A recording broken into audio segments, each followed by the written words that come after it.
Yaani kila leo lazima nimalize fundi. Wewe nipe pesa zangu wewe. Tujali kazi zenu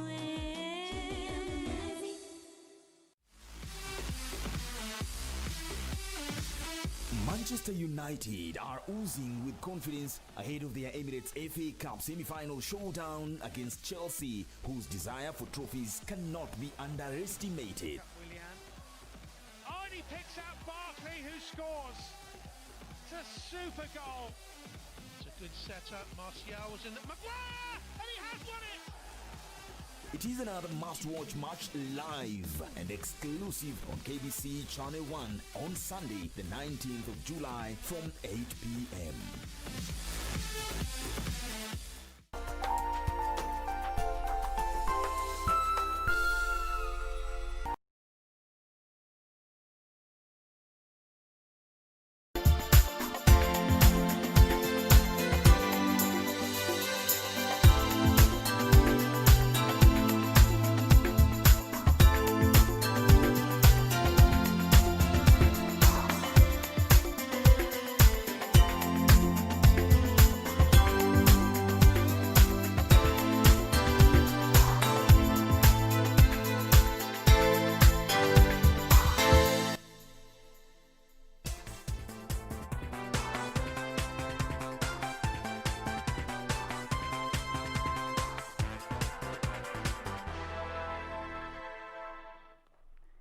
A very good afternoon to you. It's always a pleasure to have you join us on KBC Lunchtime News as we explore the latest developments in the country and beyond borders.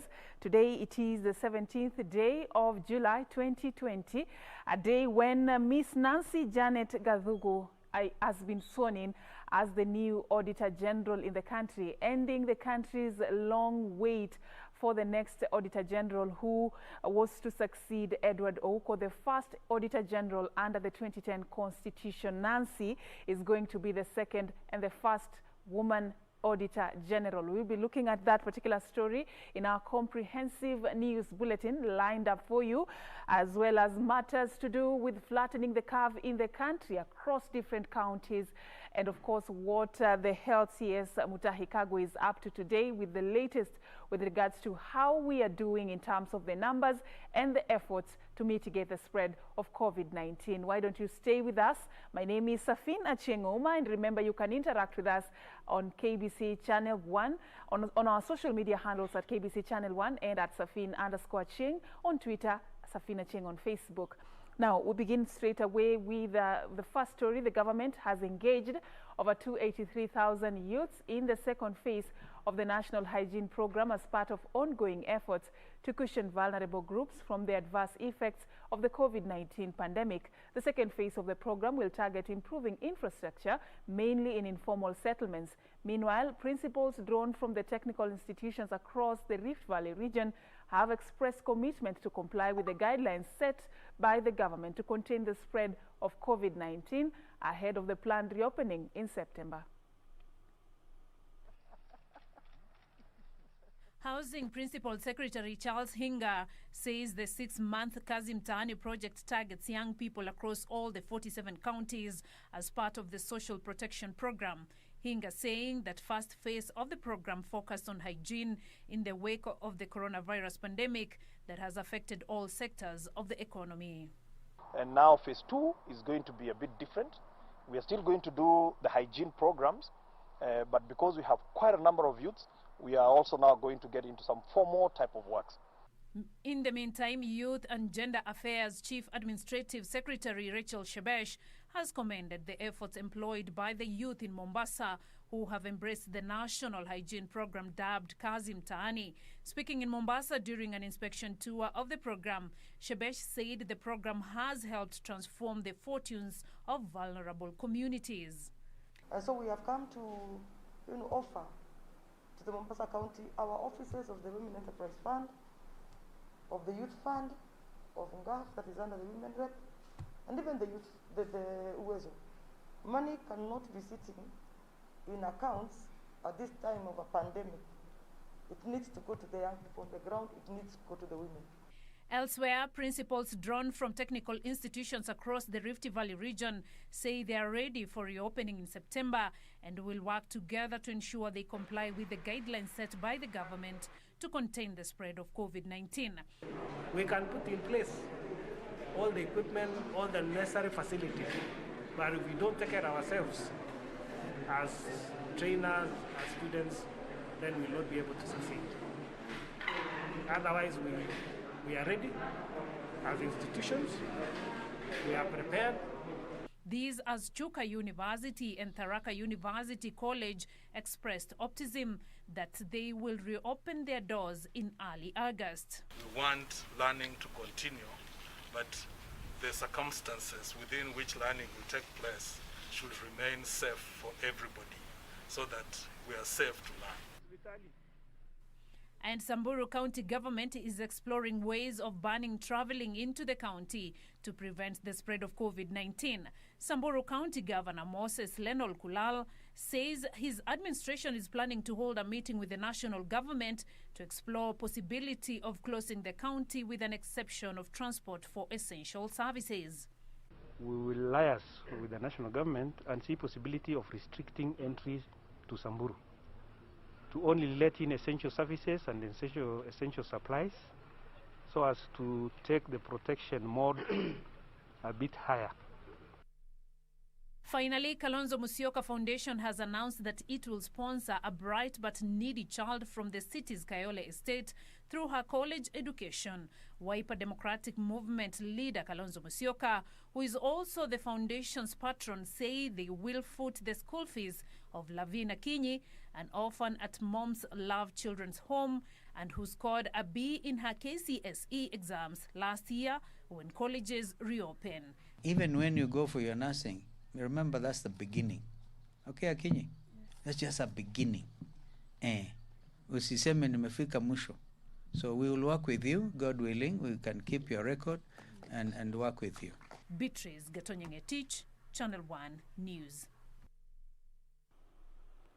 All right, and now we know that a lot has been happening in the country to contain the spread of the COVID-19 pandemic.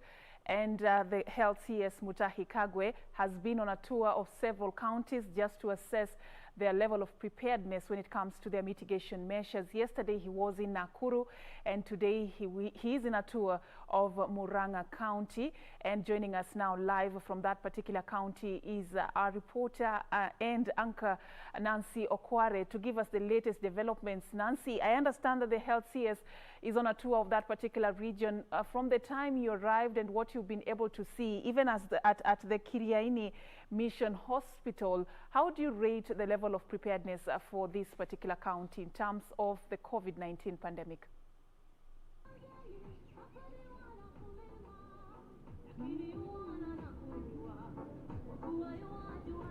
Well, a very good afternoon to you, Serfine, Achieng, Ouma, back at the broadcasting house. Indeed, we are coming to you live from the Kiriani Mission Hospital right here in Kiriani town in Mathioya sub-county of Murang'a County. It is indeed a chilly afternoon right here, and it is where Health Cabinet Secretary Mutahi Kagwe is set to tour the county. And of course, apart from issuing the status on the COVID-19 situation in the country, the Cabinet Secretary is also set to launch the new unit of this hospital. It is the block that is just right behind me, the Kiriani Mission Hospital block. Initially, the hospital was operating from a smaller block, but today with this new block being launched, then the hospital is set to be attending to more inpatient and outpatient, people. And of course, initially the hospital was attending to about 200 patients per day, but with the launch of this new block, it will be attending to about 300 patients per day, and that is of course if the situation in the country improves in terms of the COVID-19 situation. The Kiriani Mission Hospital was launched in the year 1955 by the Consolata missionaries, and of course after operating for some years it was closed down in February 2003 due to the low number of patients that were coming here. But in about November 2003 the hospital was reopened, and of course so many steps have been made in terms terms of ensuring that the people here get the right services. For instance, this is the only hospital, this is the second hospital in this county after the Muranga Level 4 hospital to have a CT scan that is able to test or scan 30 images per day. It also has 3 ICU beds and of course 3 high HDU beds. And of course today, remember that Health Cabinet Secretary Mutahi Kagwe has been touring various counties, assessing the situation in terms of preparedness to handle COVID-19 cases. Yesterday the CS was in Nakuru County, which has above 150 confirmed coronavirus cases, and with today's tour the Cabinet Secretary is set to assess the situation and see how the county is prepared to handle the cases. Remember that it is one of the counties in the country that already has confirmed coronavirus cases, and the Health Cabinet Secretary has been calling on all counties to ensure that they have a minimum of 300 isolation bed capacity, and of course warning that whoever might be infected from another county, then they will not be transferred to Nairobi County for treatment, especially in terms of COVID-19, because Nairobi County on its own will be overwhelmed by the numbers as well. As at yesterday, the COVID-19 situation in the country stood as followed. The number of confirmed cases stood at 11,673, and of course that was after 421 coronavirus cases were confirmed from a sample size of 3,895. And of course, Health Cabinet Secretary Mutahi Kagwe cautioning Kenyans against laxity during this time when the infections are set to go even higher, with men being on the spotlight. Remember that the highest number of infected people in the country are men. The CS says that the situation is actually fueled by failure of a number of men to adhere to the set out guidelines such as donning of face masks. And of course, the briefing today in terms of the COVID-19 situation will be happening right here at the Kiriani Mission Hospital. And of course, we will be bringing you that event live right here on KBC Channel 1. But as that now, I hand it back to you, Serfine Achieng Ouma at the broadcasting house. All right, thank you so much, Nancy Okware, for that particular update. Of course, we'll be expecting more from Muranga County, a county that will be hosting the Health CS Mutahi Kagwe, who is on a tour just to assess the level of preparedness of this particular county when it comes to mitigating the spread of COVID-19 at a time when the positive cases in the country stand at 11,673 after 421 people tested positive to COVID-19 as at yesterday. Right now, the Ministry of Health is really just banking on individual responsibility to contain the spread of COVID-19, and it's critical that counties are also in a place to contain and manage their population when it comes to the spread of COVID-19, especially now when movement is not restricted as it was earlier. So we will be getting back to Nancy Okware and get more details about the tour by the Health CS as the day proceeds. Now we want to take you to Wajir County, where the Wajir Council of Elders has cautioned members of the Ogaden community against frustrating ongoing peace-building efforts in the region. The caution coming after it emerged that a section of members of the community were pouring cold water on the results of the recent peace meeting between members of the Degodia and Marehan communities. Wajir Council of Elders has called on area residents to respect the resolutions passed at a peace meeting held last weekend, which saw communities living along the Kenya-Somali border resolve to work together and support security agencies in efforts aimed at enhancing security within the region.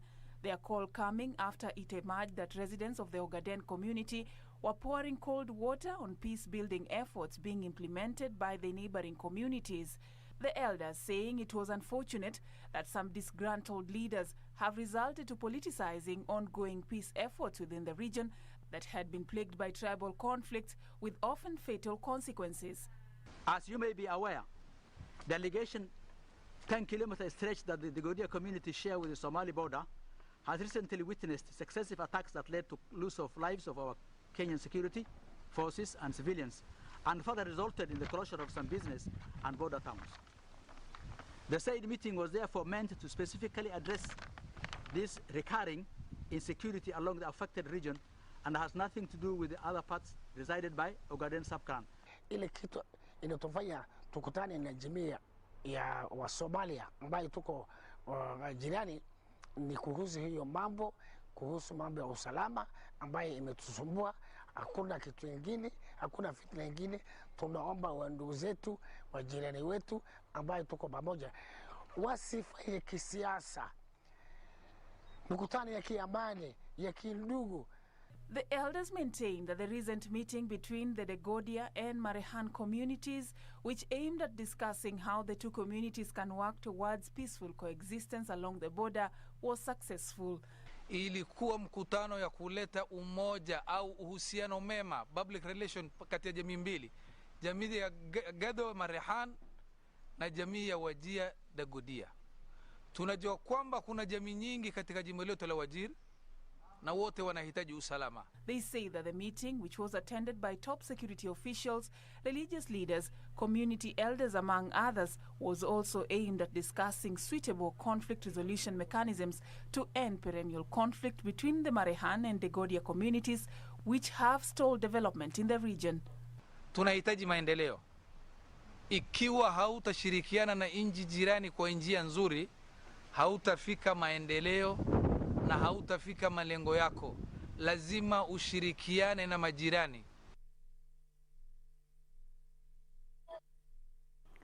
All right, and away from that matter, we now want to cross over to the coastal region, and it is a reprieve for over 3,000 residents of Uhuru Owino slums in Jomvu, Mombasa County. This is after the court directed the state to compensate them 1.3 billion shillings for lead poisoning. Joining us now live with details of this particular ruling that is coming 4 years after a series of court battles is none other than Junei Karisa from the coastal region. A very good afternoon, Junei. What was the highlight of this particular ruling, and what are some of the complaints that have been raised by the residents of this particular slum? Right, Serfine, this has been 4 years court battle here in Mombasa, and we have seen that 3,000 families here in Mombasa went to a Mombasa law court. They were represented by the Center for Justice. This is an NGO that is currently fighting for the rights that are for the families who are here. Now, the Environmental and Land Court here in Mombasa ruled in favor of them after 4 years. The problem was that there is a factory just right behind me. It was doing a lead acid battery. It was a lead acid battery refinery company that was recycling batteries, and the toxic waste was affecting most of the residents. By the time they were filing this case, 20 people had already succumbed to the toxic waste that was being emitted from the factory that was there. So in 2016, the residents teamed up, 3,000 of them, and they were able to go to court, and the court ruled in favor of them. Now the state has been ordered to pay 1.3 billion shillings as compensation for the 3,000 families, 3,000 residents that are currently pitched camp, who are currently living in this particular place. It is also a point to note that they have been given 90 days to do the compensation process. Also, the state has been ordered 120 days to do a cleanup exercise here so that the families can live in a clean and healthy environment. This is not small money, Serfine, and of course it is a reprieve for most of the residents that are currently living in this particular area. Let me just give you some of the details of the ruling that was done yesterday. So this is a lot of money, and we have seen that most of the residents are not are wondering whether or not the state will indeed give the monies that has been directed by the court to be given. Just tell us your name and tell us going forward how you received this news. My name is Phyllis Omido. I have been fighting this war with the people of Owino Uhuru, together with the people of Owino Uhuru, since 2009. And I understand that most of the people, because they have engaged with me, they have engaged the state with me, they have engaged government with me, and most of them do not have faith in government because they have been persecuted by government, they've been arrested by government, and most of them have lost the faith in government. But it is time now for government to join hands with the people of Owino Uhuru to do what court has asked us to do, to remediate, clean up the environment for the people of Oinohuru, restore the environment to what it was before the pollution happened, but also work very fast to compensate this community so that they can get medicines for the children, they can get treatment for the adults who are sick, and also for their own sustenance as a community, for their socio-economic livelihoods. Just quickly, one of the victims here in Oinohuru, just to tell us tu, kwa majina unaitwa nani na umeishi hapa muda gani, na ile factory iliyokuwa hapo imekuadhiri vipi wewe, na mumeambia mtapewa pesa, umechukulia vipi swala hili? Kwa majina naitwa Jackson Wanyama, mkaaji wa Oinohuru. Nimekaa hapa kwa muda mwingi.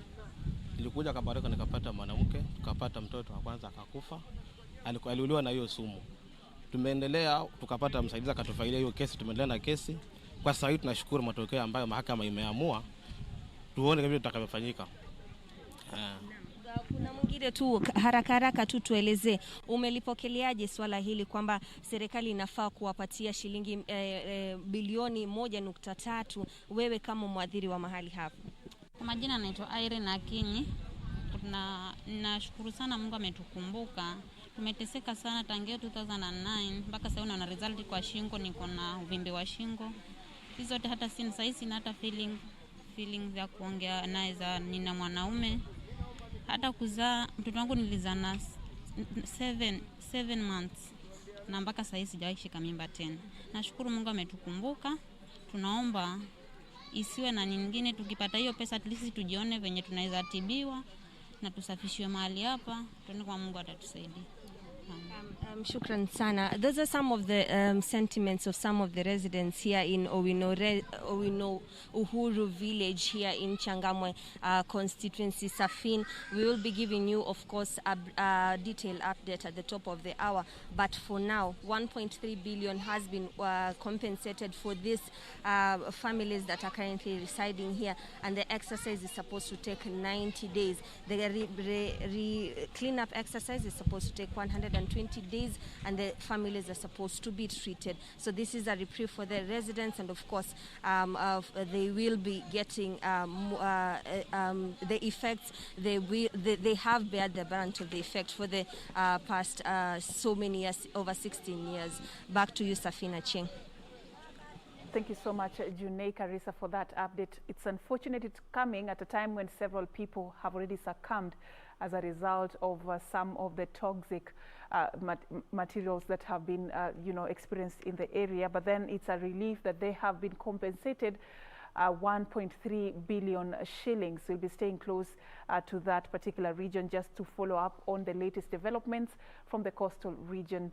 Now, we want to focus on other matters as well right here in studio. Remember, we have been waiting. It's a very long time, since 2019, as the country has been waiting for the next Auditor General. This is after the 8-year non-renewable term of the former Auditor General Edward Oko came to an end in August 2019. And since then, it's been a journey just to look at who is going to succeed Edward Oko, who is the first Auditor General under the 2010 Constitution. And so far, as we stand, where we stand as a country is that members of Parliament just a few days ago approved Miss Nancy Janet Gathugu for the job. And today she was being sworn in at the Supreme Court in a ceremony that was being spearheaded by the Chief Justice David Maraga. Right now, joining us live is Gladys Mungai with the latest details about this particular swearing-in ceremony. A very good afternoon, Gladys. What can you tell us from the Supreme Court?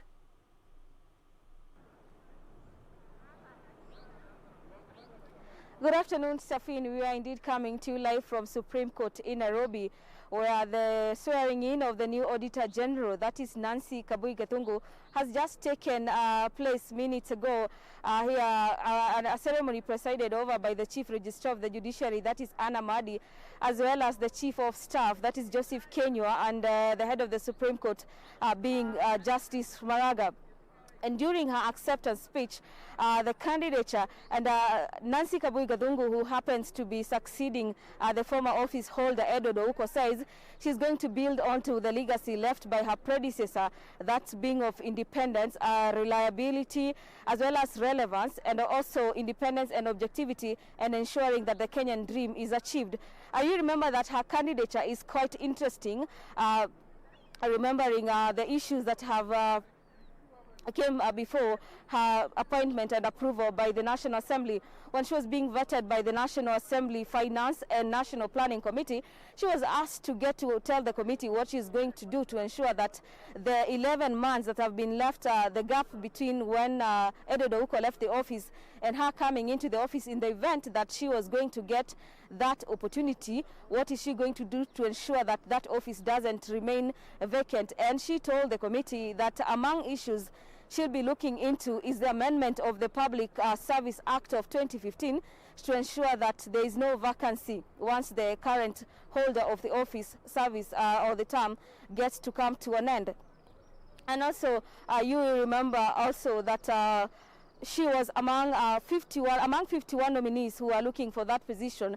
A panel led by Mr. Sami Onyango recommended that her, among 17 others, were not quite qualified for the position, that recommendation to the president. But interestingly, according to the second interviews and moving on, she managed to actually score a higher number of marks in that interview, getting 70.3 marks and eventually getting to succeed Edward Ouko to that very, very big position in this country. And she says that one of the issues she'll be looking into is to ensure that she'll be working with the legislature, the executive, as well as parliament and the judiciary to ensure that both arms of government as well as other stakeholders work together to ensure that public monies are used to the way they were intended before, by the time they were being released to the counties and other state institutions. Also interesting to get to mention is that Nancy Kabui Gadungu comes to office at a time when there has been a backlog of issues and audit of accounts in state institutions, and we'll get to understand how is she going to fill the big shoes left by Edward Ouko and what her legacy will be moving forward. Back to you, Serfine. Thank you so much for that particular update, Gladys Mungai, and this is coming as a relief for the country, because the lack of an Auditor General has really stalled so many things, including financial reporting at state corporations, among others. Gladys was talking about the issue to do with the counties. We will be following up on this particular story, but at last the country has a new Auditor General. Congratulations to Ms. Nancy Gadungu. Now we move on. A couple in Isiolo tied the knot in a special wedding ceremony held at the Deliverance Church in Kulamawe area. The guest list was confined to the couple's parents and 2 other guests who doubled up as the maid of honor and the best man. The newlyweds are now encouraging would-be brides and grooms not to halt their wedding plans owing to the COVID-19 pandemic.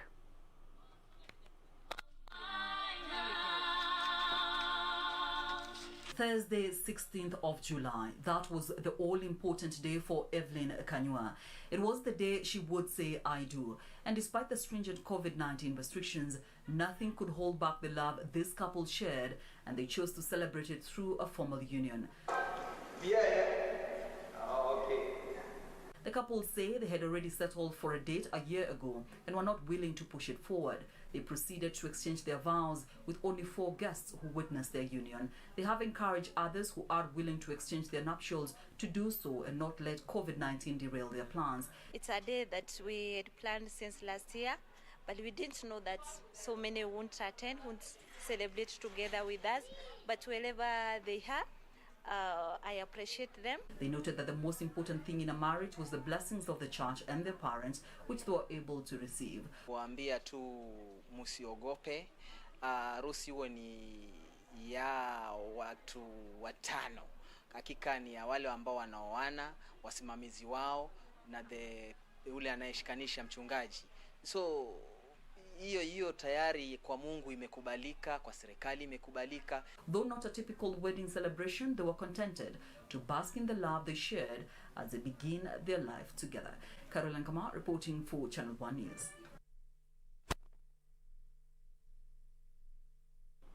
And congratulations to the newlyweds. Life has to continue despite the fact that we are all facing the COVID-19 pandemic. But remember, individual responsibility is really key in mitigating the spread of COVID-19. So take care even as you go about your activities. Wash your hands, sanitize, and maintain physical distance as much as you can so that you can stay safe and keep the ones around you safe as well. We are now going to be taking a very short break. We are coming back with much more. But remember, we are also on our social media platforms. On Facebook and on YouTube, we are streaming this live for you. Stay with us. We are coming back in a bit.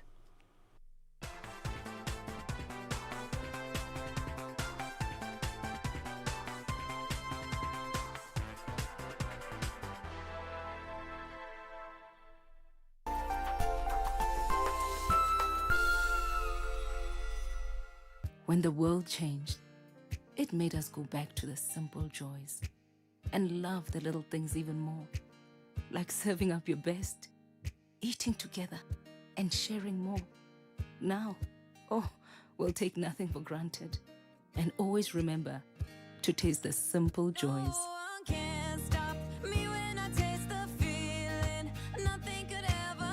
Coca-Cola, taste the simple joys.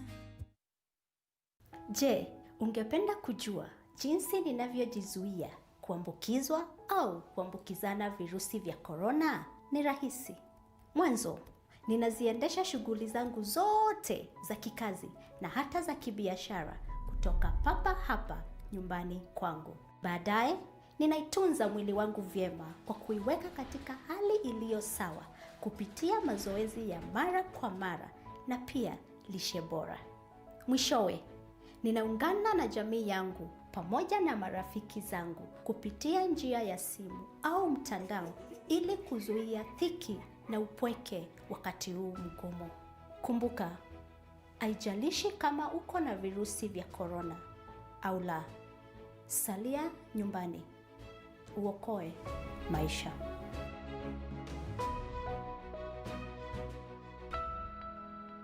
Tonight on KBC Channel 1. Yo, muniitisha mtu wangu na tukawapatia. Mwenzako I feel so good, pindi nikikuona. Top Mashariki, mpango mzima, kipindi ambacho kinakupatia burudani katika kanda Afrika Mashariki.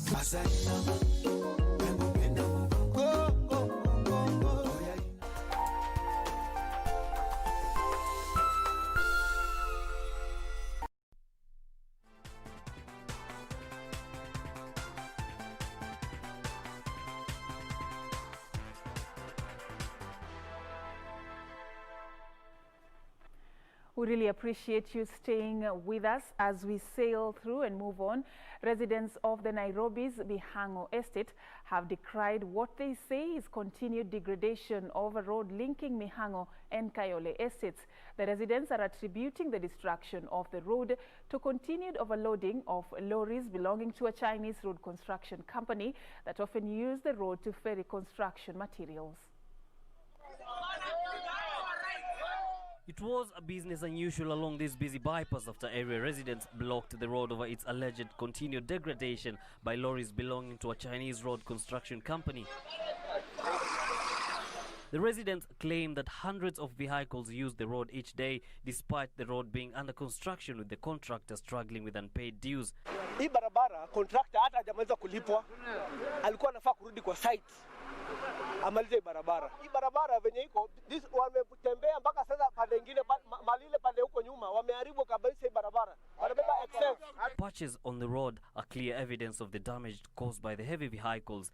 The demos brought business to a standstill, forcing the contractor Nyoro Construction Company to completely close the road until an alternative road or diversion is found. Tunataka way bridge hapa kwa sababu hawa watu wana overload na wanatuharibia barabara. Hii barabara imetengenezwa na taksi ya mwananchi. Sasa tunataka tuingie kwa mfuko tena, tutengeneze barabara tena kwa sababu ya hawa watu. Sisi tunawaambia 7 days kama serikali haitakuwa imerespond kwa hii way bridge, hapa tutafunga. Hapa tunafunga. Hii truck hatutakubali.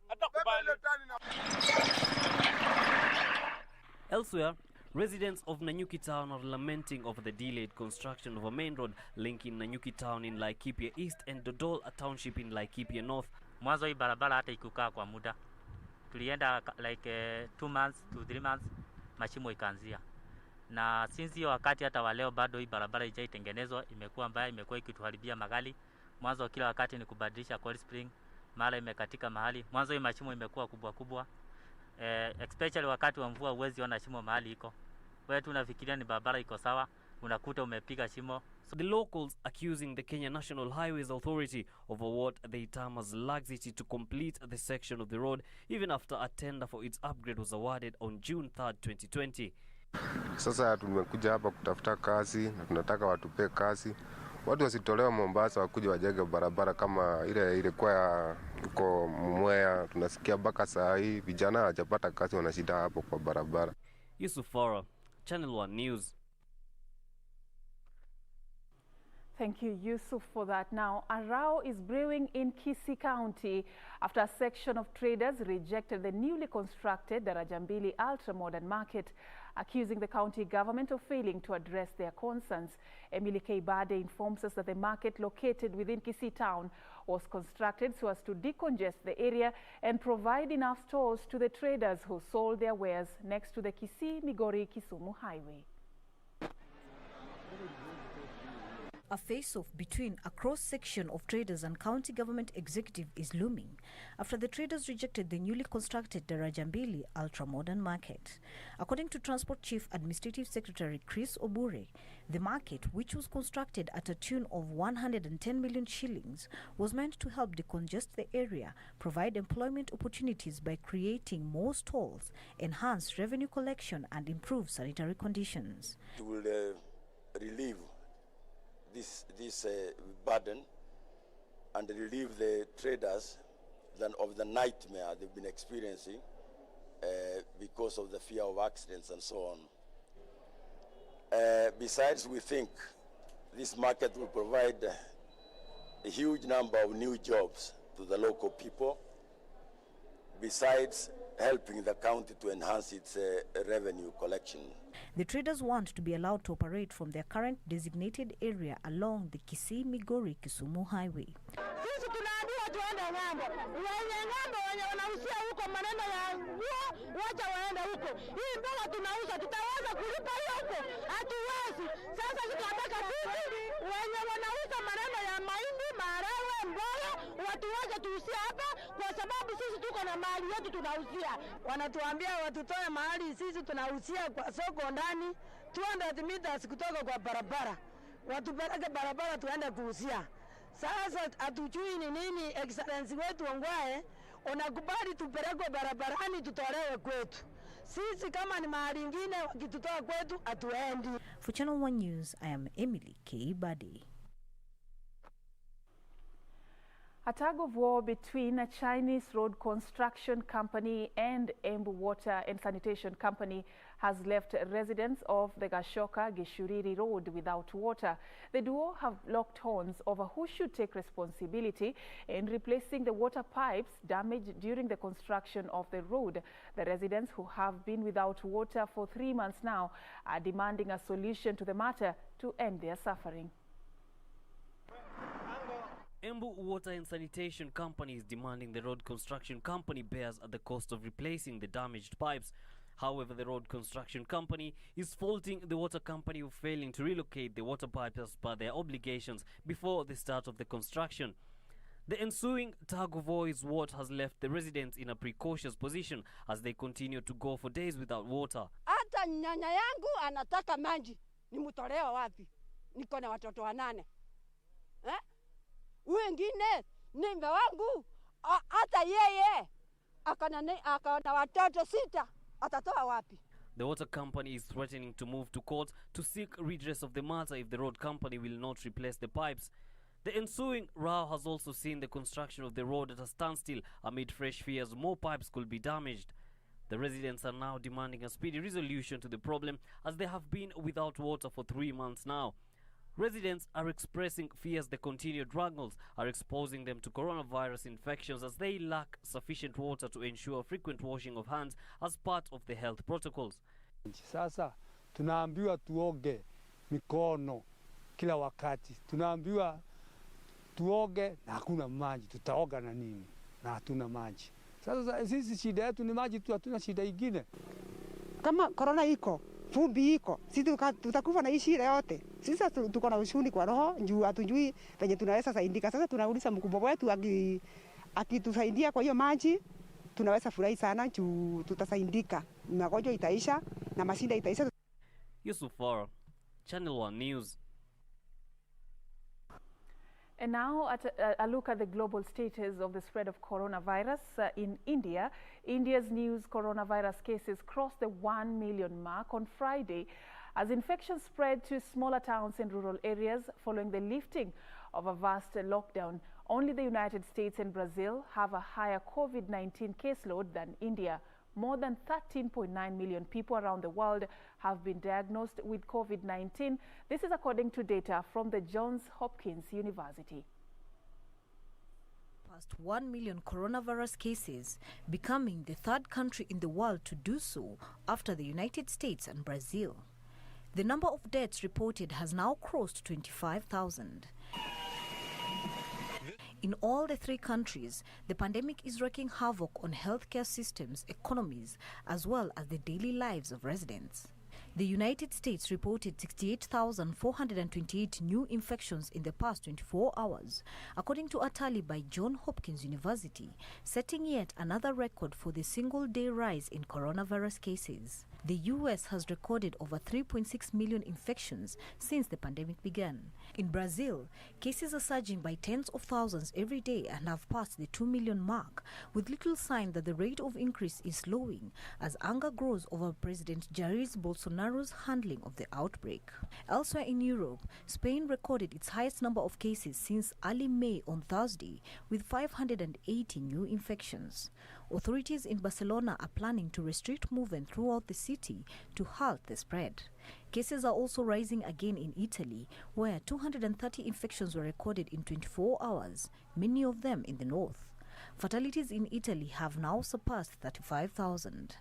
And the British government has eased lockdown restrictions imposed in Leicester, but said the English city was still suffering above average infection rates and some restrictions must remain. Meanwhile, United Nations aid chief says coronavirus support to poor countries has been grossly inadequate, urging the G20 countries to step up aid. And Australia's second biggest city of Melbourne reported a record jump of more than 423 new infections on Friday, despite a week-old lockdown of more than 5 million residents. Japan reported 623 new cases in the past day, the highest daily jump in new coronavirus cases since April 10th. The new cases include 286 from Tokyo, the highest daily jump in the capital so far. In the meantime, the Israeli government imposed a new weekend shutdown to lower infection rates, ordering the closure of malls, shops, pools, zoos and museums from Friday afternoon until Sunday morning, though people will be allowed to leave their homes this weekend. Globally, more than 8.2 million people have recovered, with at least 592,000 succumbing to the virus, according to data from Johns Hopkins University. For Channel 1 News, I am Emily K. Bade.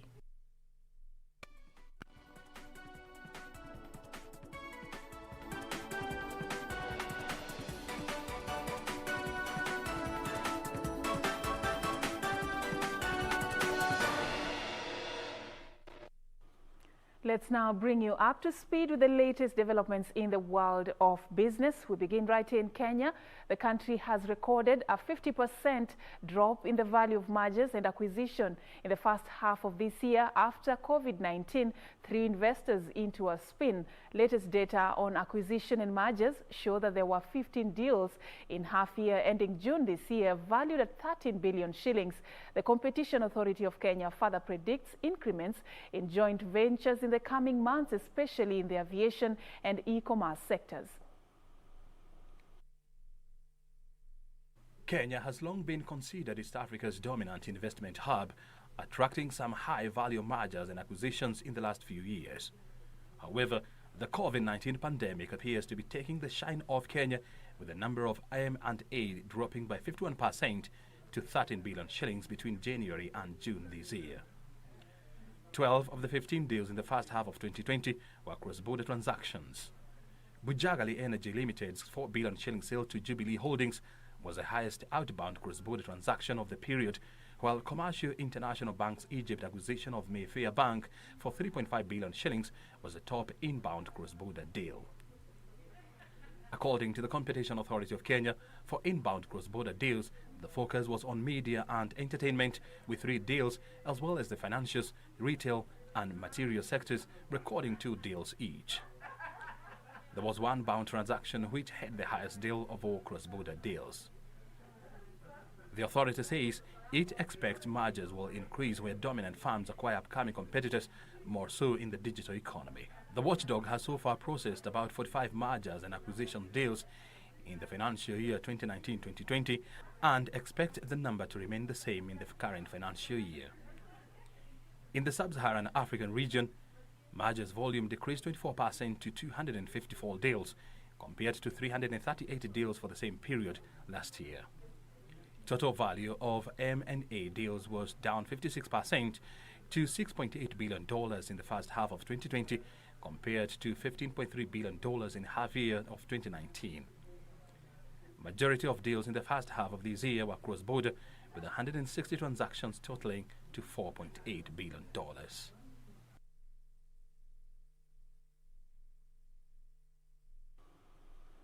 Still within the borders, works on the 250 million shillings Kasese Dam in Kachibela, West Pokot County, is expected to kick off in 2 weeks' time after the release of funds by the African Development Bank. Governor John Lonyangapuo says the project, upon completion, will address perennial water shortage as well as support irrigation agriculture to help the county attain food security. Recurrent water shortage in the largely arid and semi-arid West Pokot County is proving to be a setback for residents and policymakers alike, with economic activities performing below potential.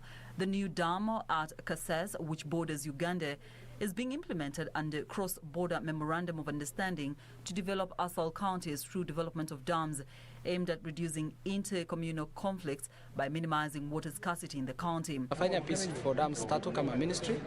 Tuko na moja hapa West Pokot ambayo tumeidentify kama shirika ambayo tulipewa jukumu ya kuidentify the right site yenye inaitwa Kasese. Tuko na ingine Turkana na tuko na ingine huko pande za Siolo. Tunatarajia kunufaika kwa upande wa mifugo na pia kwa maji safi ya wanadamu, sababu ni damu ambayo itakuwa fenced na itaweza kutosheleza hayo mahitaji ya sehemu hili. Construction will commence in a fortnight and will take 9 months to complete. The 250 million shillings Kasese water dam, which is being funded by the African Development Bank, is expected to improve supply of the commodity to residents of Kachaliba and surrounding areas. So kwa hivyo sasa program yangu kuanzia mwaka ya kesho ni kuhakikisha sasa neighbors wanda hii tunawapatia mbegu ya nyasi road grass wapande, sababu maji sasa iko karibu.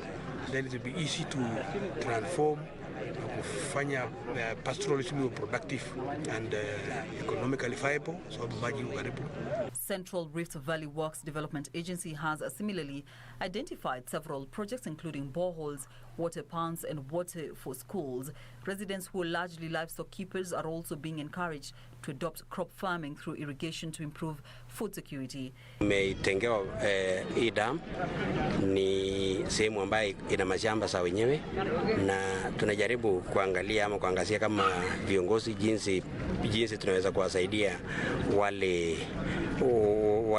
wale watakaoathirika na maji, sababu watakuwa displaced. Area leaders further called on the contractor to consider locals for employment during construction.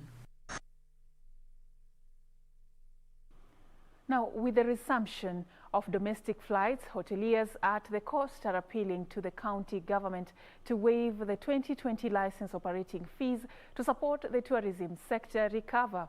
Kenya Coast Tourism Association Chair Victor Shitaka further wants the government to ease some safety protocols for international tourists who are expected to trickle into the country from next month. As Junaid Karisa reports, hoteliers estimate that at least 10 billion shillings have already been lost in just 3 months when the cessation of movement directive was enforced. Kenya's tourism hotspots at the coast have been forced to bear the brunt of the coronavirus pandemic, which has brought the entire tourism and travel industry to a halt. With billions lost, hoteliers can only project a slow recovery, as most opted to maximize the silent period for renovations. Public beaches still remain closed to local tourists, a worrying situation particularly for most operators along the coastline. Uchumi wetu umekufa kabisa. Kiangalia sasa hii na kama mwezi wa 4 hata nyumba nimefungiwa. Watoto wamesiko nao, wamepotea, wameenda nyumbani. Sasa hii yani ni problem kwa fupi, ni shida. Tuwaomba serikali yani ikae chini hapa mahala tufungulie tupate uhitaji wani wakazi. Sisi tunategemea hapa venye ndege imefungwa, waje wafungue utalii. Utalii uko sawa kwa sababu kama hii bichi kweli imefunguliwa, ndio watu wengi huona, hata kwa makazeti ndio anajua Mombasa iko sawa. With the resumption of domestic air travel as well as SGR train operations, stakeholders in the hospitality industry say they have adhered to the outlined health safety protocols, noting a revision of promotional rates to attract business activities. If we can have the airlines, if we can have SGR, and even the buses that are going to come here to offer rates that will tell Kenyans, yes, we are open, we are free to move, we've got special offers, let us use these offers for the first 3 months, let us use them and come in. However, the silver lining has been met with a backlash. Hotel owners claim they are unable to pay their yearly license operating fee. So if they could agree, one, of course, what I would ask is to waive off this year and we start next year. But I understand that they need monies. Maybe we only pay 50% of the license fare, or give us, we come up with a proposal that we pay in bits so that all of us are cushioned. The players also lament that some of the safety measures in place will discourage revelers from accessing their facilities. Once they come in, that they are supposed to go for a 14-day quarantine period. I think this is not on. It will mean that a tourist coming to Kenya will have to have more than 14 days of stay so that he can go for quarantine 2 weeks and then stay on. They will not come to Kenya, and if that is a rule, then we just better close up and say no tourism. Kenya Coast Tourism Association Chair Victor Shitaka is appealing for facilitation from the government to cushion the industry further before international tourism kicks in. Junaid Karisa from Mombasa County. And now, outside Kenya, China's commercial banks saw a net forex settlement surplus of 53.1 billion yuan for the first half of 2020. This is according to the latest data from the country's foreign exchange regulator published on Friday. Let's have a look at details in our international business roundup. Data from the State Administration of Foreign Exchange showed that forex purchases by banks stood at 6.149 trillion yuan, while sales came in at 6.7 trillion yuan during the period. In breakdown from January to June, the amount of forex settlement and sales by banks for customers stood at 13.41 trillion yuan and 13.39 billion yuan respectively, with a settlement surplus of 15.6 billion yuan. China's commercial banks showed a surplus in forex settlement and sales as the forex market was basically balanced in supply and demand with a stable cross-border capital flow for the first 6 months of this year, according to SAFE's chief economist Wang Chunying. She also said the willingness of domestic and cross-border forex financing from enterprises has been on the rise, but the willingness to keeping foreign capitals has declined during the period. And Twitter has disclosed that hackers targeted about 130 accounts during the cyber attack Wednesday night. The hack saw profiles of many prominent personalities and organizations compromised. Hackers had accessed Twitter's internal systems to hijack some of the platform's top voices, including US presidential candidate Joe Biden, Bill Gates, Barack Obama, and Elon Musk, and used them to solicit digital currency. The company added that it was continuing to assess whether the attackers were able to access private data of the targeted accounts. The FBI's San Francisco division is leading an inquiry into the hacking, with many Washington lawmakers also calling for an accounting of how it happened. The law enforcement agency said the cyber attackers committed cryptocurrency fraud in the incident. Publicly available blockchain records show the apparent scammers received more than $100,000 worth of cryptocurrency. Finally, British Airways has said it will retire all of its Boeing 747s as it suffers from the sharp travel downturn. The UK airline is the world's largest operator of the jumbo jets, with 31 in the fleet. BA, which is owned by International Airlines Group, said the planes will all be retired with immediate effect. The 747s represent about 10% of BA's total fleet. The airline had planned on retiring the planes in 2024, but has brought forward the date due to the downturn. Ronald Willie, Business Defined.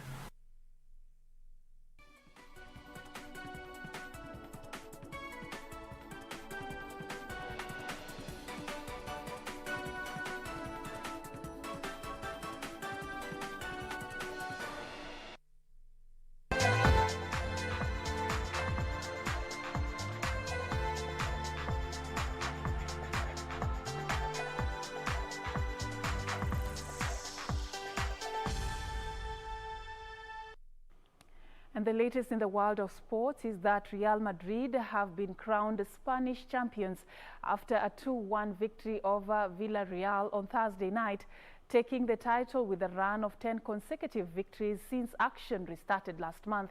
It has been an impressive turnaround for Zinedine Zidane's team, who finished 19 points behind Barcelona last season with virtually the same squad. Zinedine Zidane says sealing a first La Liga title with Real Madrid in 3 years has made him happier than winning the Champions League. Real wrapped up the title with a game to spare as they edged past Villarreal in an empty Alfredo Di Stefano Stadium.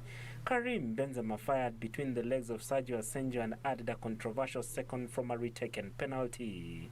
Vicente Iborra pulled one back, but it mattered little to Real as the club wrapped up their 34th Spanish title. Zidane's side have won all 10 of their matches since Spanish football restarted in June.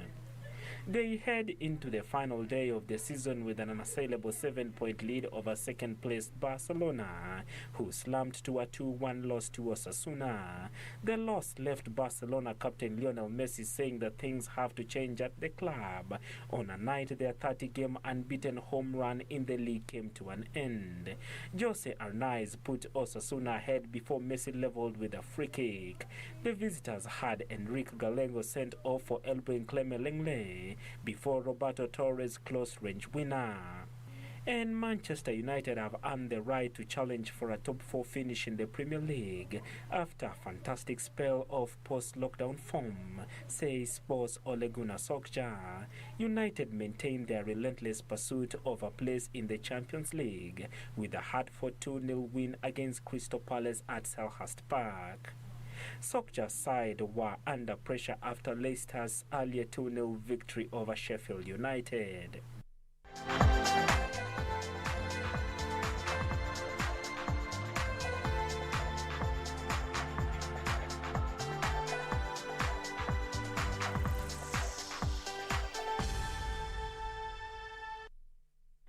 Thank you so much for creating time for us. Remember, we are airing the FA games for you. Tomorrow, a game between Arsenal and Manchester City. On Sunday, a game between Manchester United and Chelsea, right here on KBC Channel 1. Your weekend is sorted. My name is Serfine Achieng Oma. Thank you so much for creating time for us. Have a lovely afternoon.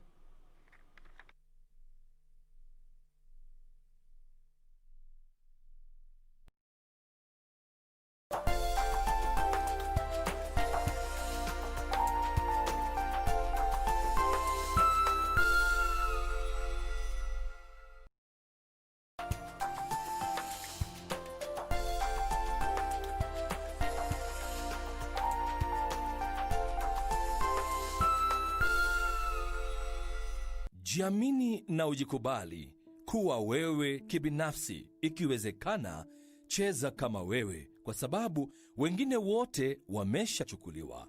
Aliyesalia ni wewe mwenyewe, na kando yako hakuna mwingine.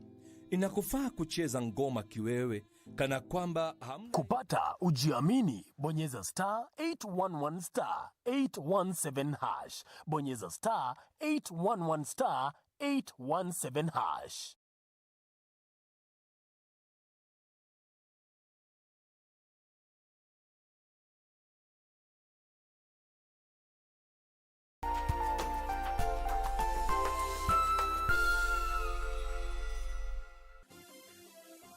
Vera Beauty College.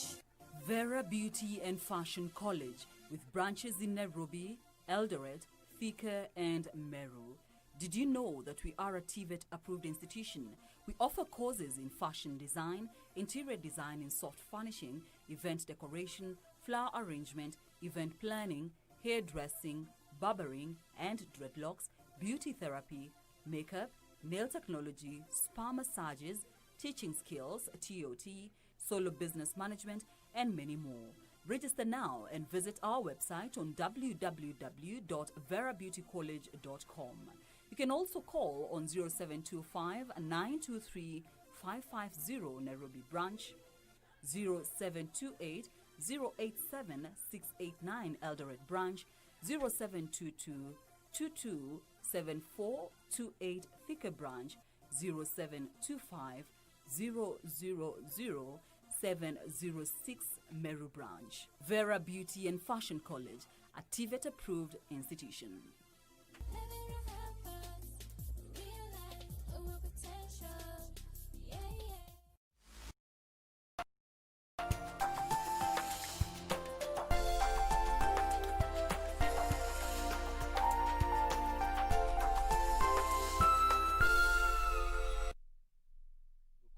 Hutumika. Mfano wa pili, unamtaka nani? Bawabu alitaka kujua.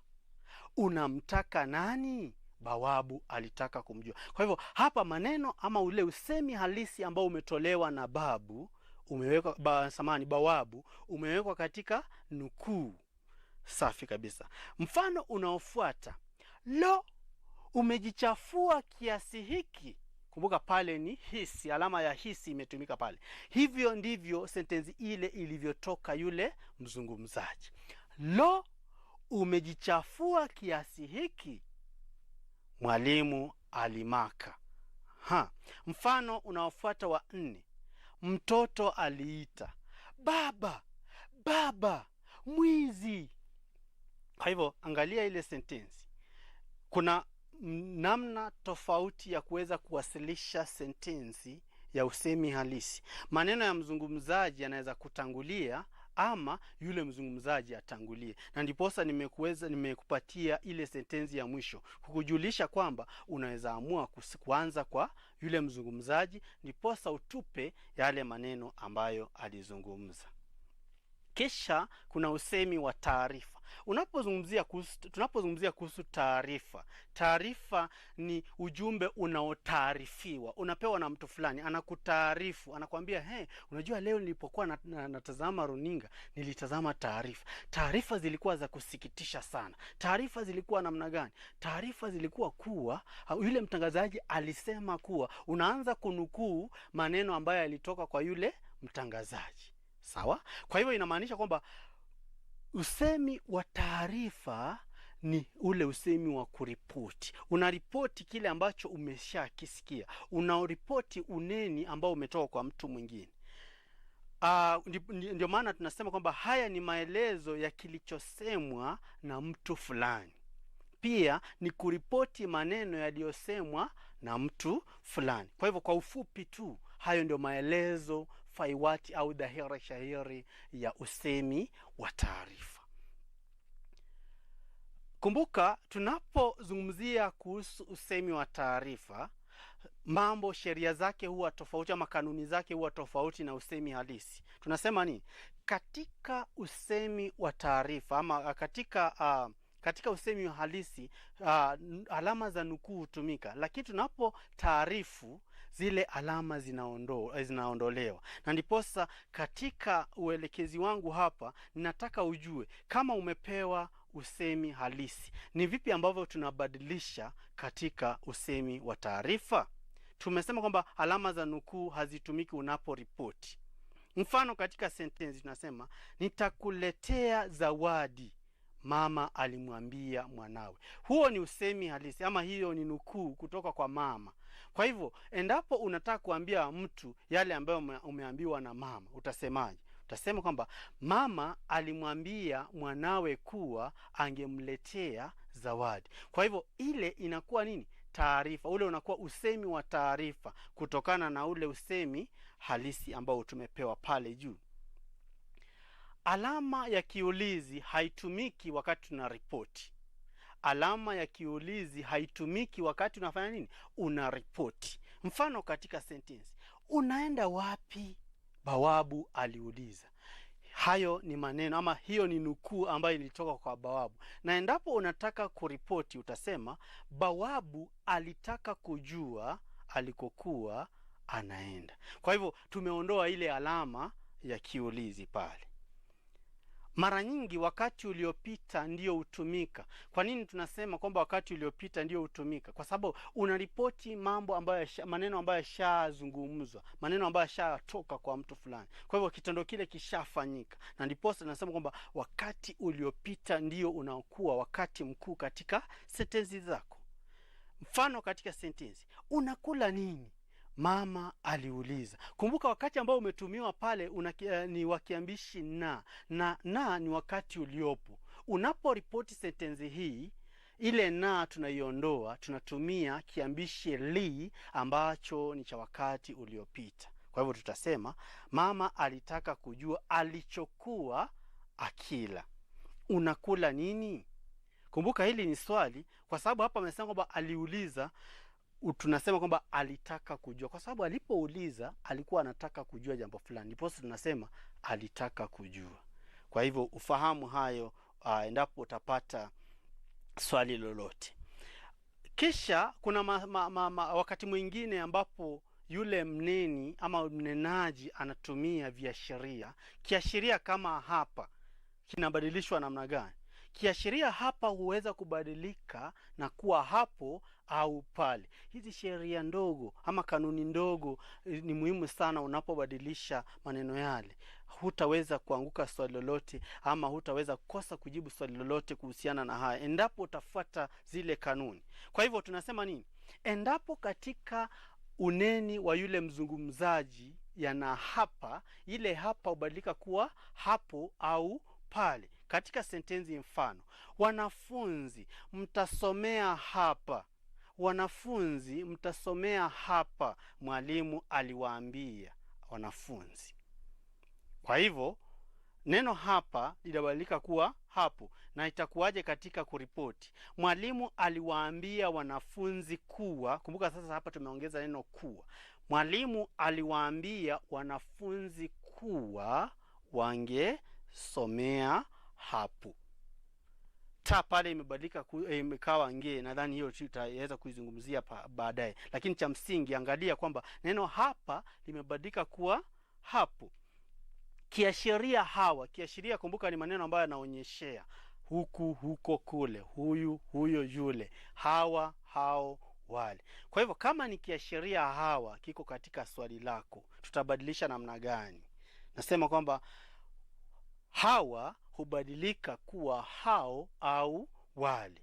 Mfano katika sentensi, hawa ni wanafunzi, mwalimu alisema. Hawa ni wanafunzi, mwalimu alisema. Sentensi hii tutaibadilisha katika hali ya usemi wa taarifa kusema kwamba mwalimu alisema kuwa hao walikuwa wanafunzi. Na pia kumbuka walisema kwamba unaweza tumia hao au wale.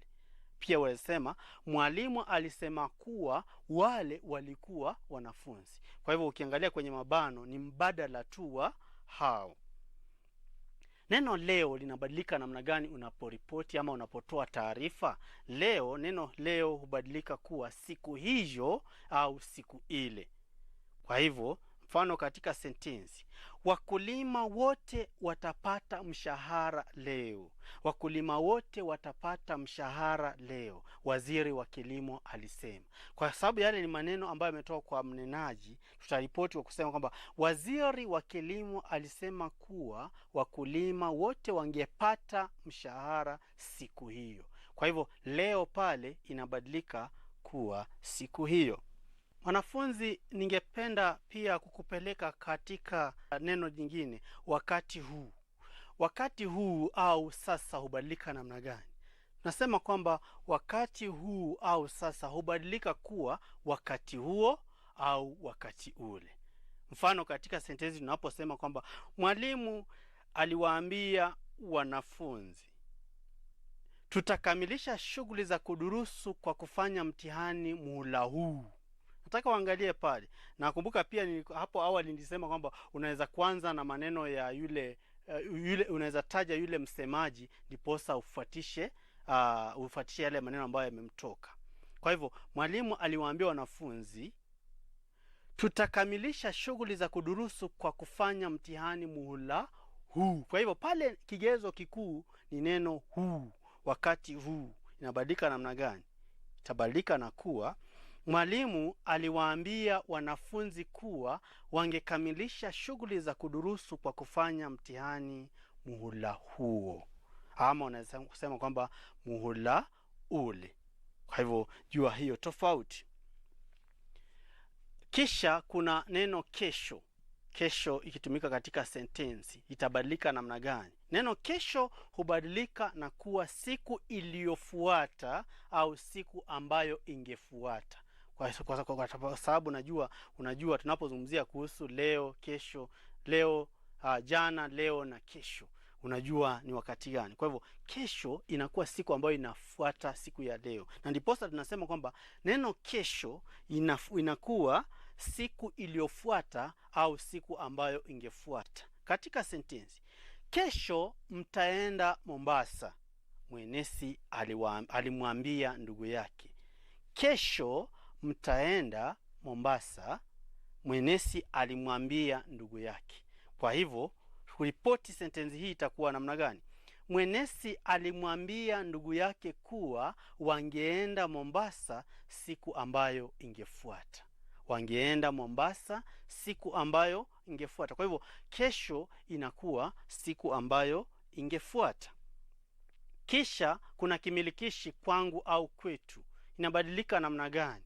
Kulingana na sentensi hubadilika kuwa kwetu au kwao. Samahani. Kwangu hubadilika kuwa kwake, ilhali kwetu hubadilika kuwa kwao. Kwa pamoja. Mfano katika sentensi, geuza katika kauli samahani. Geuza katika kauli ya taarifa. Baba aliwaambia wanawe, viwekeni vyumba vyenu safi kila siku. Viwekeni vyumba vyenu safi kila siku. Sentensi ile itabadilika kuwa baba aliwaamuru wanawe kuviweka vyumba vyao safi kila siku. Kumaanisha kwamba tumetumia pale neno aliwaamuru kwa sababu imetokana na lile neno viwekeni. Ile ni amri. Kumbuka hilo. Kisha kuna kuna ule usemi ambao unakuwa na swali ndani yake, ama ule usemi halisi ambao ni swali. Unabadilika namna gani? Mfano, ukiwa na swali kama, kwa nini mnamwajiri mtoto mdogo? Afisa wa maslahi ya watoto aliuliza.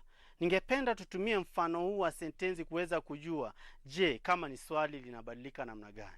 Itabadilika na kuwa afisa wa maslahi ya watoto aliwauliza kilichowafanya wamwajiri mtoto mdogo. Ama labda tunaweza sema afisa wa maslahi ya watoto alitaka kujua kilichowafanya wamwajiri mtoto mdogo. Fahamu kwamba unaweza tumia mbinu hiyo. Kisha kuna kimilikishi angu na etu. Tushajifundisha kuhusu vimilikishi angu, ako, ake, etu, enu, au. Kwa hivyo kimilikishi angu na enu hubadilika namna gani? Angu umoja hubadilika kuwa au. ilhali enu hubadilika kuwa etu. Kwa hivyo angu inakuwa ao, enu inakuwa etu. Katika usemi wa taarifa, mfano, mtavihifadhi vitabu vyenu kwenye kabati, mwalimu alituambia. Kwa hivyo jibu lake linakuwa ni mwalimu alituambia kwamba tungevihifadhi vitabu vyetu. Tungevihifadhi vitabu vyetu kwenye kabati. Kwa hivyo pale kumbuka enu imebadilika kuwa etu. Kisha hali ki masharti. Kumbuka tuna ile ki cha masharti, tumejifundisha kuhusu ki ya masharti. Unaposema kwamba ukija utanipata, ukichelewa utaadhibiwa, ama ukichelewa utakosa kipindi. Hiyo ni ki ya masharti. Je, inabadilika namna gani? Kwa hivyo ki masharti hubadilika na kuwa nge, ilhali humu huwa humo au mle. Nasema hivyo kwa sababu haya mawili hutumika pamoja kwa wakati mwingine katika sentensi. Na katika mfano niliokupatia, ukija mapema nitaweza kukutembeza humu mwetu. Ukija mapema nitaweza kukutembeza humu mwetu, Fatuma akamwambia. Kwa hivyo samani, si Fatuma, Fatu. Fatu alimwambia kuwa angekuja mapema angeweza kumtembeza humo mwao. Kwa hivyo masharti ki hubadilika kuwa nge. Humu huwa humo au mle. Kumbuka hayo. Kisha agizo njoo linabadilika namna gani? Itabadilika kuwa aje. Mfano, njoo haraka twende sokoni, mama alimhimiza. Njoo haraka twende sokoni, mama alimhimiza. Kwa hivyo inakuwa mama alimhimiza aje haraka waende sokoni. Kumbuka haitakuwa mama alimhimiza njoo, hapana, alimhimiza aje haraka. Kwa hivyo lile neno njoo linachukuliwa na aje. Kwa hivyo mama alimhimiza aje haraka waende sokoni. Wakati ujao ta hubadilika namna gani? Wakati ujao ta hubadilika kuwa nge. Kumbuka kuna baadhi ya sentensi ambazo tushapata zinatumia matumizi ya ta. Ta inabadilika kuwa nge, kama vile ki masharti inabadilika kuwa nge. Inabadilika namna gani? Mfano wa sentensi: nitasoma kwa bidii ili nifaulu. Nitasoma kwa bidii ili nifaulu, akasema. Kwa hivyo alisema kuwa angesoma kwa bidii ili afaulu.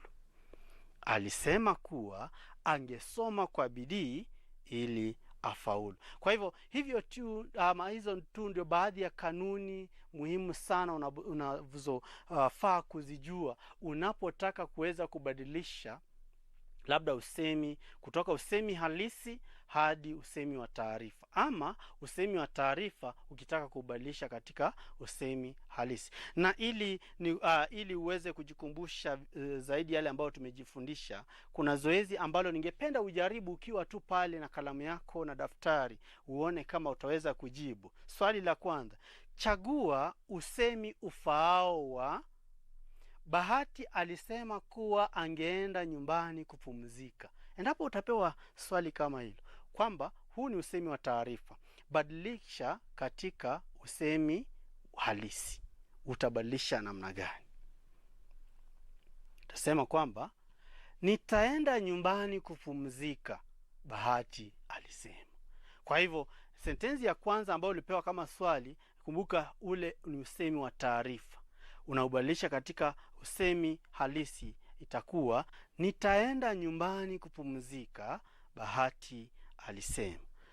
Swali la pili ama mwongozo wa pili, jaribu pia. Taja usemi halisi wa mwalimu alitaka kujua kama wangeandika insha siku hiyo jioni. Mwalimu alitaka kujua kama wangeandika insha siku hiyo jioni. Je, utabadilisha namna gani sentensi hii katika usemi halisi? Natumai kwamba umeweza kujaribu na umeandika. Hebu tuhakiki jawabu mwafaka. Jawabu mwafaka litakuwa mtaandika insha leo jioni, mwalimu aliwauliza. Kumbuka ni swali. Mtaandika insha leo jioni, mwalimu aliwauliza. Kumbuka pale amesema kwamba alitaka kujua, na tulisema kwamba alitaka kujua ni kuripoti kwa nini kama ni swali. Sawa? Mfano mwingine pale, andika usemi wa taarifa wa kilele cha mlima Kenya kina theluji nyingi. Kilele cha mlima Kenya kina theluji nyingi. Kumbuka pale nimeanza kwa herufi kubwa, mlima. Nimeanza kwa herufi kubwa kwa sababu neno mlima Kenya ni nomino ya kipekee ambayo lazima ianze kwa herufi kubwa. Kwa hivyo kilele cha mlima Kenya kina theluji nyingi, Fatuma akasema. Je, usemi wa taarifa utakuwa namna gani? Kama haya ni maneno ambayo yalitoka kwa mtu fulani, utaripoti namna gani? Kwa hivyo natumai umeweza kuandika pale, hakiki jibu lako. Jawabu pale ni Fatuma alisema kuwa kilele cha mlima Kenya kilikuwa na theluji nyingi. Kumbuka pale tumesema kwamba neno mlima Kenya ni nomino ya kipekee, ndiposa inaanza kwa herufi kubwa. Unapoandika sentensi, kumbuka zile sheria nyingine za kuandika sentensi bado zinatumika. Kwa hivyo kina inakuwa kilikuwa na. Kwa hivyo ujue hayo. Kisha swali jingine, samahani, hilo nadhani hiyo mifano mitatu inakufaa zaidi unapotaka kujua mengi kuhusu ubadilishaji wa usemi kutoka hali moja hadi nyingine. Labda swali jingine tu, unaweza pata swali kama chagua usemi wa taarifa wa sentensi ifuatayo. Chagua usemi wa taarifa wa sentensi ifuatayo. Shule zitafunguliwa lini? Hilo ni swali. Shule zitafunguliwa lini? Yohana akauliza. Kwa hivyo jawabu litakuwa Yohana alitaka kujua wakati ambapo shule zingefunguliwa. Yohana alitaka kujua wakati ambapo shule zingefunguliwa. Natumai kwamba hilo ndilo lilokuwa jibu lako. Kwa hivyo hiyo mifano minne ni kigezo tu cha baadhi ya maswali ambayo unaweza pata kokote kule, na unapoyapata weza kujua ni vipi ambavyo, ni kanuni gani ambazo zitaniongoza kuweza kutalii sehemu hii na swali hili, kulikagua kila kipengele na kuweza kujibu kwa uwafaka. Wanafunzi, ningependa ili kupata mazoezi zaidi ama kufanya mazoezi zaidi ukiwa pale nyumbani, nataka utafute maswali 5 ama ufanye kazi ya ziada ambayo nimekuonyesha pale. Tafuta maswali 5 ya usemi halisi, kisha uyabadilishe katika usemi wa taarifa. Mtumie mwenzako kwa kutumia barua pepe ili ayatathmini majibu yako. Kwa hivyo natumai kwamba tumeshajifundisha namna ya kutuma barua pepe kwa mwenzako. Kwa hivyo unaweza kuwa na maswali mengi, hata upate maswali mengine ambayo nakutaka ubadilishe usemi wa taarifa hadi usemi halisi. Tafuta yale maswali, jaribu kuyafanya, mtumie mwenzako ili hayakiki. Na kumbuka kwamba mnapofanya hivyo, endeleeni kuwasiliana na kujuzana mengi, kukumbushana mwalimu alipokuwa akifunza kwenye runinga alisema sheria gani. Ama utamwambia mwenzako, kama mwenzako atakutumia kazi, utamwambia mwalimu nakumbuka wakati alikuwa anafunza alisema kwamba neno hili linafaa kubadilika namna hivi, lakini kiangalia kazi yako naona kuna shida hii ama kuna utata katika swali lako. Ama utamwambia nimeona kwamba umezingatia sheria zote ama kanuni zote ambazo mwalimu aliweza kushughulikia alipokuwa anazungumzia kuhusu usemi wa taarifa na usemi halisi. Mwanafunzi, pale nyumbani usikae usikae tu hivyo. La, ukikaa bure bilashi utaanza kuingiwa na mawazo ambayo hayafai. Na ndiposa ninasema kwamba ukishajifundisha hivi, chukua vitabu, chukua maswali mbalimbali, jaribu kupitia, mtumie mwenzako, wasiliana na mwenzako, muweze kusaidiana ili kuimarika zaidi. Na si tu kwa minajili ya mtihani, la, pia unaweza kutumia mambo haya katika maisha ya kila siku. Na huo ndo msingi wa kufunzwa Kiswahili. Huo ndo umuhimu wa kunisikiliza na kuweza kufahamu yale ambayo yanafaa. Uweze kuwa kielelezo bora hata kwa wengine, kizazi kingine, wanafunzi wenzako ama ndugu zako na kadhalika. Uendelea kufanya mazoezi zaidi na utaweza kuimarika zaidi. Na kufikia hapo tumefika mwisho wa kipindi kwa leo, na hadi wakati mwingine natumai kwamba tutaweza kukutana ili tuendeleze zaidi mafunzo yetu. Kwaheri.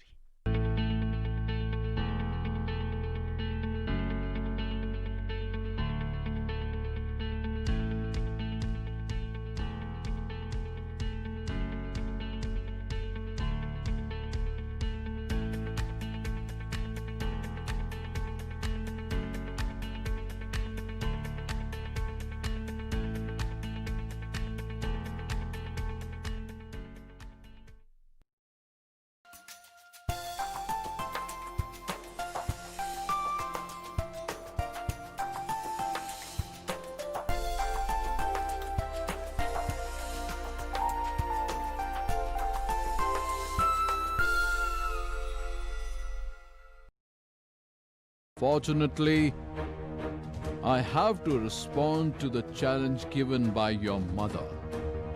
I'll be able to help you. Only if you're willing to help me, right? Who are you? Do you know whose sword is it? Of the great Emperor Chandragupta Maurya. And nobody can stop me from meeting Queen Niharika. I want you to call off this battle. Impossible! And think well before choosing your next words.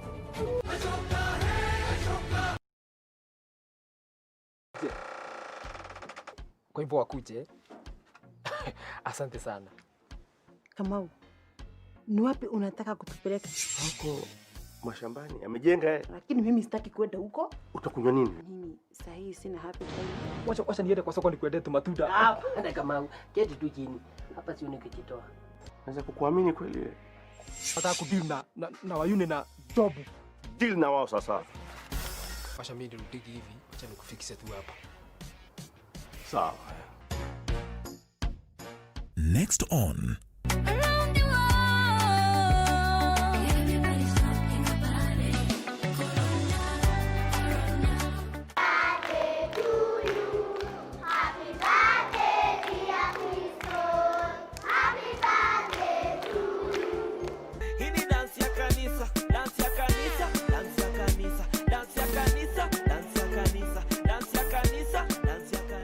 on the next episode of Nasema, angalia huyu. Sasa unakuja kuuza nini hapa? Sio sura yako mbaya.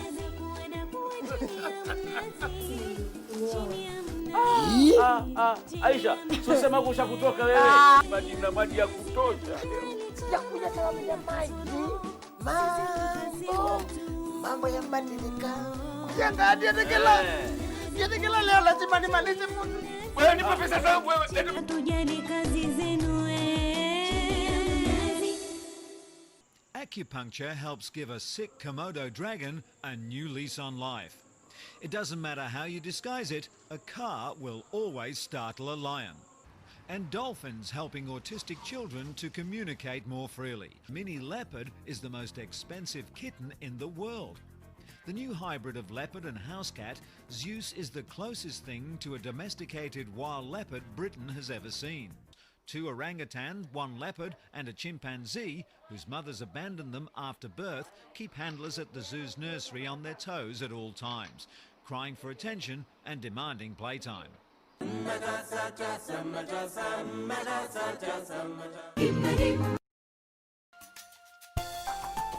Welcome to this lesson for Form 1. In today's lesson, we are going to learn writing. Our subtopic will be the structure of a paragraph. So our learning outcomes are that by the end of the lesson, you should be able to describe and identify the components of a paragraph. Number 2, you should use transitional words and phrases to create coherence in a paragraph. Number 3, you should write a paragraph that logically flows and is unified.